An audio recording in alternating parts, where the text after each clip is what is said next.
করছিস না, টেলিকাস্টটাও করছে, এটা ঠিক আছে, তাহলে তুমি এটা বন্ধ করো। ঠিক আছে, কি হবে রেকর্ডিং করে? যে ভাড়া দিয়েছে ওকে, ওর কাছে যদি না আছে পারবে তোকে ভাড়া দিতে? যেটা বলবো সেটা করবেন। আমাকে দেখতে এসেছেন, সবাই আমাকে দেখতে এসেছে, আমার কথাটা শুনে চলতে হয়, বন্ধ করুন। হ্যাঁ, তো তারপরে বিষয় এখন একটা মোবাইলে ফ্ল্যাশ জ্বলছে নিজের। আচ্ছা শোনো, একটা কথা বলছি। আমার আমার প্রচুর লোকজন আছে, যদি আমার ভিডিও আমি ইন্টারনেটে দেখতে পাই, তোমাদের আইডিতে আমি রিপোর্ট করাবো, রিপোর্ট করে আইডিটাই ডিলিট করিয়ে দেবো। ঠিক আছে?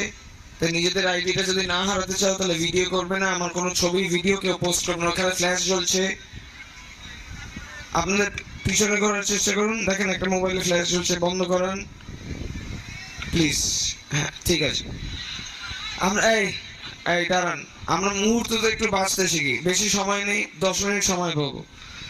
আচ্ছা, রাবণ শিবের পুজো করত, হনুমান শিবের অবতার ছিলেন, কিন্তু হনুমান যখন লঙ্কায় গিয়ে দাঁড়ালেন রাবণের সামনে, যেই রাবণ সাধনা করত, সারা জীবন সাধনা করেছে যে প্রভু, তাকে তো চিনতে পারলো না। এই এই চুপ থাকতে বলছি না সবাইকে, কাই কাই কাই কাই করে যায়। হ্যাঁ, এইবার তাহলে রাবণ কেন চিনতে পারলো না? কেন কি? রাবণের মনে অহংকার ছিল।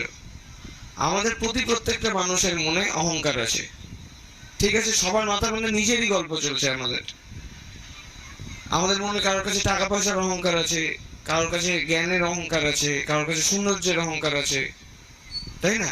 তাই জন্য ঠাকুর আমাদেরকে ঈশ্বরীতিটা দিয়েছেন। এইটা করলে it is unconscious tool to keep us sublimed. আমরা ঈশ্বরীতিতে কি বলি? জীবজগৎ জীবন কারণ করুণাময় স্বামী, তোমার দয়ালু বিশেষণ সকলে পেয়েছি আমি। তো সবকিছু যদি তোমারই দয়াতে হয়েছে, আমি নিজেকে নিয়ে অহংকারটা কি নিয়ে করব, কিভাবে করব?